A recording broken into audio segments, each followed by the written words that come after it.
రైతన్నలకు నమస్కారం. జై జవాన్ జై కిసాన్.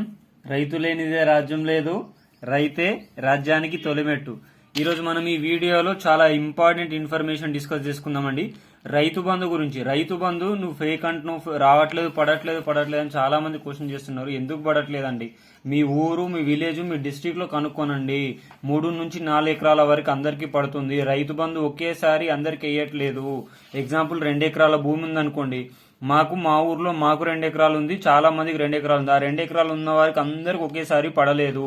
మాకు 2 వీక్స్ కింద పడితే కొంతమందికి 1 మంత్ కింద పడింది, కొంతమందికి 2 డేస్ కింద పడింది, కొంతమందికి 5 డేస్ కింద పడింది. సో రైతు బంధు ఇట్లా పడుతుంది. అంటే అందరికీ ఒకే విధంగా ఒకటేసారి 2 ఎకరాలకు 3 ఎకరాల వరకు అందరికి ఒకేసారి పడట్లేదు. ఇప్పుడు 3-4 ఎకరాల వరకు పడుతుంది ఆల్రెడీ. మరి మీకు పడట్లేదని మీరు డౌట్ ఉన్నది, అది మాకు పడట్లేదు అందరికి పడదని అంటారు. ఇది ఫేక్ అనుకోకండి. మీకు పడకపోయినా 3-4 ఎకరాల వరకు చాలా మందికి పడుతుంది. మీకు కూడా పడుతుంది. ఒక 2 డేస్ వెనుక ముందా మీకు కూడా పడుతుంది. ఆల్రెడీ మన కామెంట్ల రూపంలో చాలా మంది రైతన్నలు తెలియజేస్తున్నారు, 3 ఎకరాలు 4 ఎకరాలు మాకు రైతు బంధు పడుతుందని. నేను వాళ్ళని బేస్ చేసుకుని మాత్రమే చెప్తున్నాను. నాకు ఫేక్ గా చెప్పాల్సిన అవసరం లేదు. ఇప్పుడు మళ్ళీ చెప్తున్న రైతన్నలకు, వీడియో చూస్తున్న వారు మీకు ఎన్ని ఎకరాలు ఉంది, 3 ఎకరాల 4 ఎకరాల కామెంట్ రూపంలో తెలియండి. పడితే మీ డిస్టిక్, మీ నేము, మీ పేరు, మీ మండలం, మీ విలేజ్ టెక్స్ట్ చేయండి. అంటే రాయండి, రాసి కామెంట్ చేయండి. పడకపోతే మీ పేరు, మీ విలేజ్, మీ మండలి కూడా కామెంట్ చేయండి. ఆ విధంగా చేయడం వల్ల, ఓకే మీది ఒక కరీంనగర్ అనుకోండి, మీకు 4 ఎకరాల వరకు పడింది అనుకోండి, మీరు టెక్స్ట్ చేస్తే ఏమవుతుందంటే, ఓకే కరీంనగర్ వాళ్ళకి పడింది, మిగతా డిస్టిక్ వాళ్ళకి పడలేదు, వాళ్ళకు కూడా పడతాను ఒక ఐడియా వస్తుంది. ఒకవేళ పడకపోతే, ఓకే కరీంనగర్ చూసిన రైతన్నలు, ఓకే వాళ్ళకు పడలేదు, మాకు కూడా పడలేదు, తొందరనే పడుతుంది అని చెప్పేసి అనుకుంటారు. సో ఈ విధంగా ఈ రైతు బంధు గురించి అయితే ఒక పర్ఫెక్ట్ క్లారిటీ అయితే రావడం అనేది జరుగుతుంది. దీనికి సంబంధించిన ఇన్ఫర్మేషన్ అంతా ఈ వీడియో ఎండింగ్ చేస్తా. ఒకవేళ పడకపోతే ఏం చేద్దాం అనేది కూడా ఈ వీడియో ఎండింగ్ లో ఇస్తా. వీడియో మొత్తం చూడండి. వీడియో చూస్తున్న రైతన్నలు మాత్రం లైక్ చేయండి, కామెంట్ చేయండి, సబ్స్క్రైబ్ చేయండి. ఈ విధంగా చేయడం వల్ల రాష్ట్రంలో ఉన్న రైతన్నలందరికీ మన వీడియో చేయడం జరుగుతుంది. ఈ విధంగా చేయడం వల్ల యూస్ఫుల్ అయ్యే ఇన్ఫర్మేషన్ మనం అందించిన వారం అవుతాం. వీలైతే సహాయం చేయండి రైతన్నలకు. ఎందుకంటే మనకు సంపాదించి పెట్టేది, ఆస్తిని సంపాదించి పెట్టేది మొత్తం మనకు రైతన్నలే. ఆస్తి అంటే ఏం లేదు, అన్నమే మనకు పెద్ద ఆస్తి కదా. సో వీడియోలోకి వెళ్తే, ఆసరా పింఛన్లకు చాలా డౌట్లు ఉంది. ఎప్పుడు కొత్త వారికి పింఛన్స్ ఎప్పుడు వస్తాయని. కొత్త వారికి పింఛన్స్ అనేది ఇప్పట్లో ఊసు లేదండి. ఇది లోక్సభ ఎలక్షన్స్ దృష్టిలో ఒక స్టంట్ మాత్రమే. ఇప్పట్లో కొత్త వారికి కూడా పింఛన్లు అనే రావు. అరే 6 పథకాలకు మనం అప్లై చేసినాం, 6 పథకాలకు సంబంధించిన లిస్టే ఇప్పటికి రాలేదు, అందులో ఉన్న ఆసరా పింఛన్స్ ఇప్పట్లో వస్తాయంటే రావు. పాత వారికి ఇప్పటివరకు పింఛన్లు సరిగ్గా ఇవ్వలేదు. డిసెంబర్ మంత్ పింఛన్లు చాలా మందికి రాలేదు, జనవరి మంత్ పింఛన్లు చాలా మందికి రాలేదు, ఫిబ్రవరి మంత్ కూడా చాలా వరకు రాలేదు. మార్చి 5 వరకు అందరికి పింఛన్లు కంప్లీట్ చేస్తా అని మరి సీఎం గారు అయితే పేర్కొనడం అయితే జరిగింది.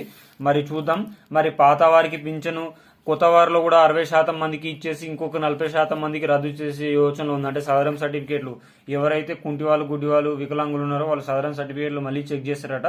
దానికి సంబంధించిన అప్డేట్ కూడా తొందరలోనే రాబోతున్నది. సో ప్రభుత్వం ఏ విధంగా ముందడుగేస్తున్నదా అనేది కూడా మొత్తం దేశం మొత్తం ఆసక్తితో చూస్తుంది. ఎందుకంటే 6 పథకాలను లాంచ్ చేసిన మొట్టమొదటి రాష్ట్రం మన తెలంగాణ రాష్ట్రమే. దీనికి సంబంధించి 53,252 కోట్లు బడ్జెట్లు ప్రతిపాదించడం అనేది జరిగింది. సో ఇంత మొత్తాదులో 6 పథకాల గురించి ఇవ్వడం కూడా గ్రేటే. 16,000 కోట్లు మహిళలకు 2,500లకు సంబంధించి రూపాయలు ఇద్దాం. ఈ 2,500 తొందరలోనిచ్చే ప్రభుత్వం యోచనలో ఉన్నది. ఎవరైతే రైతన్నలు ఎవరైతే ఉన్నారో వీళ్ళు మాత్రం వాళ్ళ ఇంట్లో ఉన్న వారికి ఒకవేళ మహాలక్ష్మి పథకం ఎలిజిబుల్ ఉంటే bank account, ration card, Aadhaar card, caste, income, date of birth certificate, marriage సర్టిఫికేట్లు కూడా తీసి పెట్టుకోండి. రైతు బంధు మొత్తం పడుతుంది. అదేవిధంగా మహిళలకు 2,500 రూపాయలు కూడా తొందరలోనిచ్చే యోచన ప్రభుత్వం అనేది చేయడం అనేది జరుగుతుంది. అదేవిధంగా కరెంట్ బిల్లుకు సంబంధించిన సర్వే అనేది ఆల్మోస్ట్ అయిపోయిందండి. దీనికి సంబంధించి ప్రభుత్వం ఒక కొత్త రూల్ తీసుకొచ్చింది. ఇన్ని రోజులు ఏమన్నారంటే రేషన్ కార్డు ఉన్న వారికి కరెంట్ బిల్ అన్నారు, కానీ ప్రభుత్వం దీన్ని తలదన్నేలాగా కొత్తగా తీసుకొచ్చింది. ఏంటి, ఆధార్ కార్డు ఉన్న ప్రతి ఒక్కరికి మేము కరెంట్ బిల్ ఇస్తామని చెప్పేసి కూడా ప్రభుత్వం అన్నది. ఇంకొక మనకు ఆప్షన్ ఏమి ఇచ్చిందంటే, ఆధార్ కార్డు ఎవరి దగ్గర లేదో వాళ్ళు ఆధార్ కార్డు అప్లై చేసుకోండి, అప్లై చేసుకోవడానికి సమయం ఇస్తున్నాము, ఇంకొక 10 రోజులు కూడా పెంచుతున్నామని పేర్కొనడం అనేది జరిగింది. ఒకవేళ ఆధార్ కార్డులో ఏమైనా తప్పులున్నా, ఆధార్ కార్డు లేకపోయినా తొందరనే అప్లై చేసుకోండి. సెంట్రల్ గవర్నమెంట్ నుంచి 300 యూనిట్ల పవర్ సోలార్ కూడా అందుబాటులోకి రావడం జరుగుతుంది. దాని అప్లికేషన్ ప్రాసెస్ కూడా స్టార్ట్ అయింది. పవర్ సోలార్ కరెంట్ ని ఏ విధంగా అప్లై చేసుకోవాలో మీకు వీడియో కావాలంటే మాత్రం కామెంట్ రూపంలో మెసేజ్ చేయండి. వీడియో చేయన్నా అని మెసేజ్ చేస్తే నేను వీడియో చేయడం జరుగుతుంది. వీడియో చూస్తున్న ప్రతి ఒక్క రైతన్నలు నచ్చింది అనుకుంటున్నా. నచ్చితే మాత్రం లైక్ చేయండి, కామెంట్ చేయండి, సబ్స్క్రైబ్ చేసుకోండి. జై జవాన్, జై కిసాన్, జై హింద్, జై భారత్.